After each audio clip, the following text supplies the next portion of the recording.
El proceso de construcción de un objeto de estudio integra experiencias, motivaciones y desarrollos epistemológicos, los cuales encarna el investigador como partícipe de las preocupaciones e intereses propios del campo de estudio y de su comunidad académica en la cual se encuentra adscrito. Esta situación de creación y reproducción refieren al individuo a que se aboca a la construcción del objeto a apelar al menos a alguna parte de su trayectoria social, profesional y laboral. Lo anterior significa que la construcción de objeto de estudio posee como requisito fundamental la presencia de un sujeto constructor, el cual aporta no solo una operación productiva, sino precisamente a través del proceso de construcción, se transforma en el investigador del ethos como manera de ver, percibir y dotar de sentido una realidad motivo de su análisis. El investigador que asume la labor de construir un objeto particular de conocimiento es abocado a una reconstrucción interna y esto lo lleva a una reflexión teórica emotiva, permitiéndole así hacer uso del objeto antes de entregarlo como producto de interés a la ciencia. Este hecho implicará cambios sustanciales en el investigador cuya intensidad estará relacionado con la relevancia brindada al objeto de estudio, la cercanía del sujeto con sujeto particular, la calidad de sus propios actos configurantes, al igual que la aceptación del objeto dentro de la comunidad investigativa, donde se desarrolla su labor académica. Sin embargo, en los estadios de construcción del objeto, el sujeto experimenta una suerte de identificación que le permite estar en el camino adecuado, aunque no significa precisamente que el proceso haya concluido. De allí que, tomando como referentes a Ricord, 1996, él señala que identificar algo es poder dar a conocer a los demás, dentro de una gama de cosas particulares del mismo tipo, aquella de la que tenemos intención de hablar. Es decir, identificar en este estadio elemental no es necesariamente identificarse con la cosa misma, sino identificarse con algo.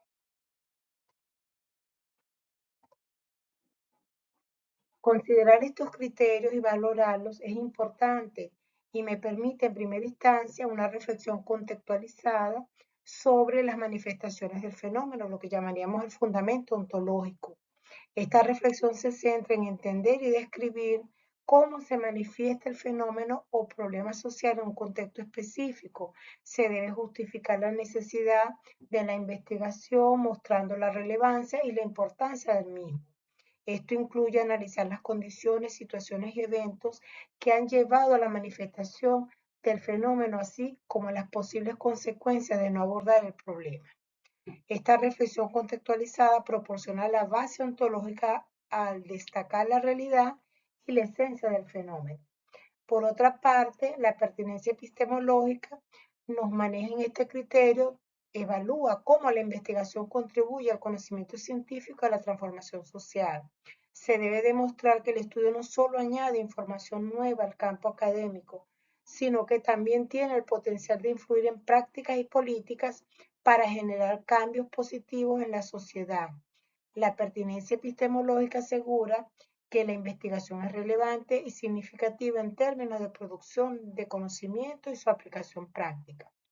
En cuanto al planteamiento del fenómeno o problema, fundamento ontoepistemológico, acá se definen claramente el fenómeno o problema de investigación, integrando tanto aspectos ontológicos como epistemológicos. El planteamiento debe incluir una descripción detallada del problema, su contexto y su relevancia. Además, debe explicar cómo la investigación abordará el problema y qué se espera descubrir o resolver a través del estudio.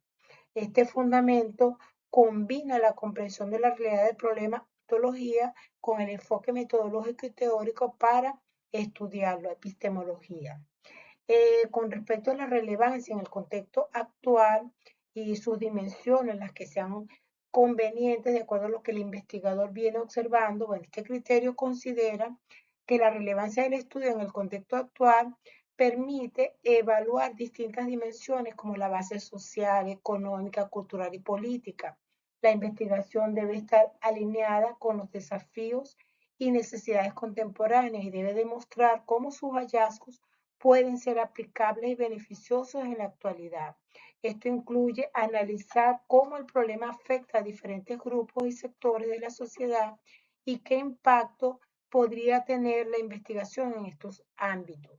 En cuanto a la relación lógica y con sentido, lo que tiene que ver con los métodos abordados, acá es fundamental que exista una coherencia lógica entre el propósito general del estudio y los objetivos específicos planteados. Cada objetivo específico debe contribuir claramente al logro del propósito general y todos deben estar alineados con el enfoque metodológico seleccionado. Este criterio asegura que la investigación esté bien estructurada y que cada parte del estudio tenga un sentido y una función clara dentro del marco general del proyecto. En cuanto a la fundamentación epistemológica o la argumentación crítica, esta argumentación crítica implica evaluar y seleccionar cuidadosamente las fuentes y referentes teóricos que respaldan la investigación. Esto incluye revisar la literatura existente, identificar las teorías y modelos relevantes y justificar por qué se eligen determinadas fuentes como fundamento del estudio. Una argumentación crítica sólida fortalece la validez y credibilidad de la investigación, mostrando que se basa en una comprensión profunda y crítica del tema. Luego tenemos el fundamento metodológico o esa explicación del recorrido ruta metodológica. Este criterio detalla el diseño metodológico del estudio, describiendo los métodos y técnicas que se utilizarán para recolectar y analizar datos en el caso de que la información tenga ese rumbo, diríamos la naturaleza cuantitativa. Pero también nos podría explicar o debe incluir el enfoque, si es cualitativo, pues tendrá otros elementos, o si es cuantitativo o si es mixto. Las herramientas específicas, encuestas, entrevistas, observación u otras.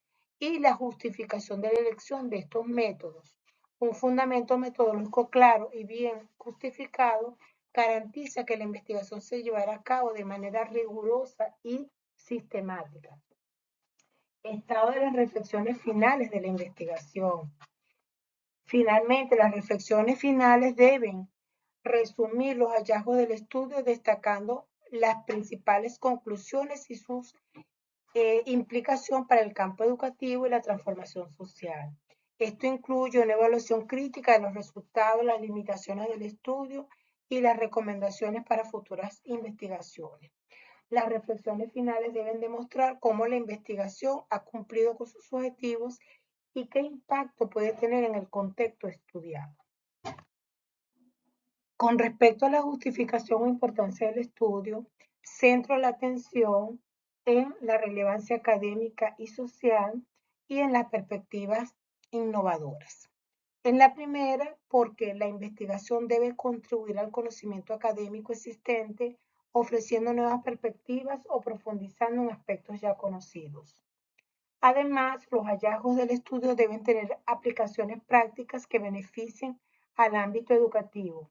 Esto puede incluir mejoras en las prácticas pedagógicas para resolver problemas concretos en el entorno educativo. Por su parte, la perspectiva innovadora nos plantea que el estudio debe incluir elementos innovadores que aporten nuevas ideas y enfoques al campo de la educación. Esto puede implicar el uso de nuevas tecnologías, metodologías emergentes o enfoques creativos para abordar problemas educativos. Y luego los resultados de la investigación deben ser beneficiosos para investigadores, docentes y estudiantes, proporcionando conocimientos y herramientas que puedan ser aplicados en la práctica educativa. Además, debe fomentar cambios y mejoras basados en los hallazgos del estudio.